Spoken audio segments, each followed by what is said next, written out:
तो आजमगढ़ लोकसभा सीट पर 25 मई को वोटिंग होनी है। बीजेपी प्रत्याशी दिनेश लाल यादव और निरहुआ का मुकाबला समाजवादी पार्टी के धर्मेंद्र यादव से है। आजमगढ़ लोकसभा सीट से बीएसपी के मसूद अहमद मैदान में। चुनाव प्रचार में सभी दलों ने ताकत झोंकी। आजमगढ़ के रण में समाजवादी पार्टी का पूरा कुनबा कूद गया कि सवाल नाक बचाने का है, लेकिन बीजेपी की तैयारी कम नहीं। कल मुलायम परिवार की सबसे छोटी बहू अपर्णा यादव निरहुआ के लिए आजमगढ़ में रोड शो करने जा रही। आजमगढ़ की चुनावी जंग में किसका पलड़ा भारी है और अपर्णा यादव का वहां पहुंचने से क्या समीकरण बदलने वाले हैं, अब देखिए आजमगढ़ से एक्सक्लूसिव ग्राउंड रिपोर्ट।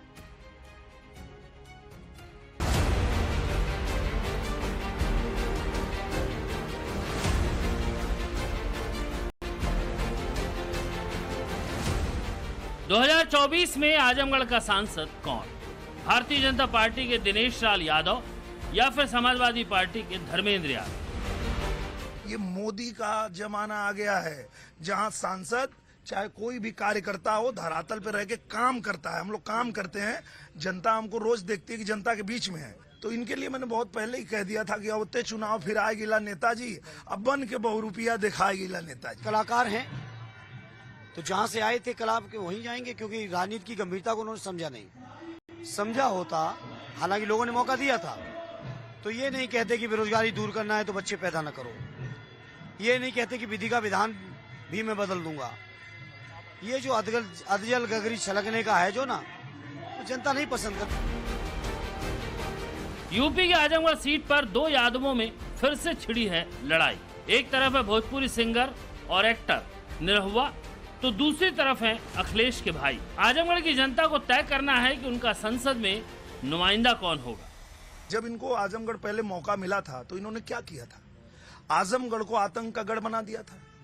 गुंडे माफिया इनको सह देते थे और अगर देश में कहीं कोई घटना हो जाए वहां कट्टा मिलता था, लिखा रहता था मेड इन बमौर आजमगढ़। लेकिन आजमगढ़ की जनता अपना फैसला लेके बैठी है। लोगों को सिर्फ इंतजार है कब वो ईवीएम मशीन उनके सामने हो। जनता की राय जानना दिलचस्प है, जो वक्त के साथ आजमगढ़ के सांसद को खुद तय कर रही है। 2019 के लोकसभा चुनाव में उसने समाजवादी पार्टी के अखिलेश यादव को चुना, लेकिन 2022 के उपचुनाव में उसने अखिलेश यादव के भाई धर्मेंद्र यादव के बदले निरहुआ को चुना। हमारे संवाददाता आशुतोष सिंह ने प्रचार की व्यस्तता के बीच ही आजमगढ़ के दोनों उम्मीदवारों से मुलाकात की और जनता के बीच ही बड़ी बेबाकी से बात की। दोनों प्रत्याशियों के जवाब भी उतने ही बेबाक थे। दिनेश जी, इम्तिहान की घड़ियां नजदीक आ गई हैं, किस तरीके से इस चुनाव को देखते हैं? धड़कनें बढ़ी हुई होंगी क्योंकि जो पूरा का पूरा जो सैफई कुनबा है वो मैदान में आपके खिलाफ उतर आया है। मुझे लगता है धड़कन उसकी बढ़ती है जो साल भर पढ़ाई नहीं करता है और परीक्षा में आ जाता है। तो धड़कन उनकी बड़ी होगी कि आजमगढ़ न 19 के बाद दिखे न 22 के बाद दिखे, तो धड़कन उनकी बढ़ी। हमने तो पूरी पढ़ाई किया है, यहाँ पे रहे हैं, तो हमको परीक्षा की चिंता नहीं है। तैयारी बहुत मजबूत है और इंतजार है कि कब इम्तिहान की तारीख आए। बहुत मजबूत पढ़ाई है इस बार मजबूत। पूरा सैफई परिवार आपके समर्थन में जुट गया है।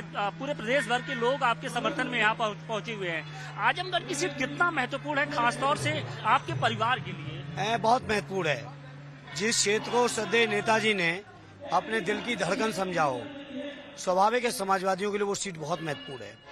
जहाँ से वो स्वयं सांसद रहे हो, पूरा जीवन जिस क्षेत्र के लोगों ने इज्जत दी हो, सम्मान दिया हो, और आदरणीय राष्ट्रीय अध्यक्ष जी जहाँ से सांसद रहे हो, तो बहुत महत्वपूर्ण सीट है। मुलायम सिंह यादव का कुनबा इस वक्त आजमगढ़ की जंग में उतर गया है। वहीं बीजेपी ने भी पूरी ताकत झोंक रखी है। सबसे पहले बात करते हैं समाजवादी पार्टी की, क्योंकि वो आजमगढ़ को समाजवादी पार्टियों का गढ़ करार देती है। उसी गढ़ में इस बार फाइट इतनी टाइट है कि सपा के कुनबे ने इसे नाक बचाने की लड़ाई बना लिया है। अखिलेश और डिंपल ने प्रचार की कमान को अपने हाथों में ले रखा है। उनकी बेटी अदिति यादव भी लोगों से अपने चाचा के लिए वोट मांग रही हैं। शिवपाल यादव आजमगढ़ में कैंप बनाकर कैंपेनिंग कर रहे हैं। धर्मेंद्र यादव गांव-गांव और गली-गली में पहुंचकर मुलायम सिंह यादव की दुहाई दे रहे हैं। तो उनकी भाभी डिंपल मंच से भोजपुरी में आजमगढ़ को समाजवादियों का कलेजा बोल रही हैं। आजमगढ़ के ई पवित्र पावन धरती के हम दोनों हाथ जोड़कर नमन करत हुई।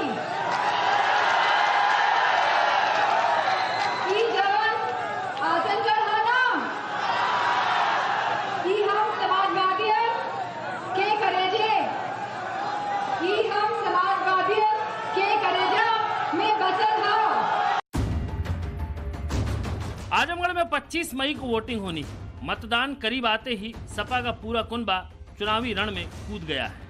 अखिलेश यादव की मंगलवार को भी आजमगढ़ में जनसभा हुई और बुधवार को भी आजमगढ़ में अखिलेश ने रैली कर जमात से भाई को जिताने की अपील की। ये पीडीए परिवार जो जुट गया है, जमाली जी जुड़ गए हैं। 4 तारीख को नई फिल्म रिलीज होगी जिसको पूरा देश देखेगा।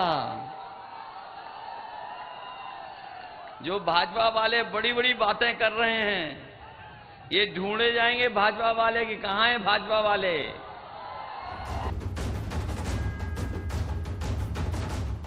जनसभा के मंच से अखिलेश ने गुड्डू जमाली का नाम लिया। चुनावी मंच से जमाली के नाम लेने के संकेत साफ हैं। आजमगढ़ में मुस्लिम यादव गठजोड़ असरदार रहा है। 2022 के उपचुनाव में बीजेपी के लिए आजमगढ़ में एंट्री पॉइंट तब खुला था जब बीएसपी ने मुस्लिम नेता गुड्डू जमाली को अपना प्रत्याशी बनाया था। तब गुड्डू जमाली के चलते मुस्लिम वोटर्स का पोलराइजेशन हुआ था, जिसका नुकसान धर्मेंद्र यादव को हुआ और निरहुआ को जीत मिली। लेकिन इस बार का समीकरण अलग है। गुड्डू जमाली समाजवादी पार्टी में शामिल हो चुके हैं, धर्मेंद्र यादव के लिए प्रचार कर रहे हैं, जिससे अखिलेश के हौसले बुलंद हैं। बात चाहे साल 2014 और 2019 के लोकसभा चुनाव की हो, जब देश में मोदी लहर थी, तब भी आजमगढ़ में जीत का सेहरा समाजवादी पार्टी के सिर बंधा था। और यही नहीं, साल 2022 में यहाँ की 10 की 10 जो विधानसभा सीटें थी, वो भी यहाँ की जनता ने समाजवादी पार्टी की झोली में डाल दी। लेकिन अब वक्त और हालात बदल चुके हैं। निरहुआ के रूप में बीजेपी को एक ऐसा यादव नेता मिल चुका है जो समाजवादी पार्टी को उसी के गढ़ में पटखनी देने का काम कर रहा है। आजमगढ़ से निरहुआ को दोबारा संसद पहुंचाने के लिए बीजेपी ने आजमगढ़ में पूरी ताकत झोंक रखी है। मुख्यमंत्री योगी आदित्यनाथ के तूफानी दौरे हो रहे हैं। हर दौरे में योगी यादव परिवार पर सीधा निशाना साध रहे हैं और आजमगढ़ को अतीत की याद दिला रहे हैं कि जिन लोगों ने आजमगढ़ के सामने पहचान का संकट खड़ा किया था, ये आजमगढ़ को जिन्होंने आतंकवाद का गढ़ बना दिया था, उसके कारण आप कहीं बाहर जाते थे, लोग आपको शक की निगाहों से देखते थे। आपके सामने पहचान का संकट था। अरे वो तो निरहुआ आ गया। आज आप जाते हैं, लोग सम्मान की निगाहों से देखते हैं। कहा अच्छा, आजमगढ़ से, जहां से निरहुआ सांसद है। दिनेश लाल निरहुआ के समर्थन में मुख्यमंत्री योगी आदित्यनाथ अब तक 4 बार आजमगढ़ का तूफानी दौरा कर चुके हैं। ये आजमगढ़ में मुस्लिम और यादव वोटरों का वर्चस्व रहा है। कहा भी जाता है कि अगर यहाँ यादव और मुसलमान वोटर मिल जाए तो उम्मीदवार को सीधे जीत के दरवाजे तक पहुंचा देते हैं। आजमगढ़ में 35% मुस्लिम वोटर है, वहीं यादव वोटरों की तादाद करीब 25% है। सवर्ण वोटरों की संख्या करीब 19% है और 17% दलित वोटर है। आजमगढ़ में बीजेपी के दिनेश लाल, समाजवादी पार्टी के धर्मेंद्र यादव और बहुजन समाजवादी पार्टी के मुस्लिम प्रत्याशी मसूद अहमद के बीच चुनावी भिड़ंत है।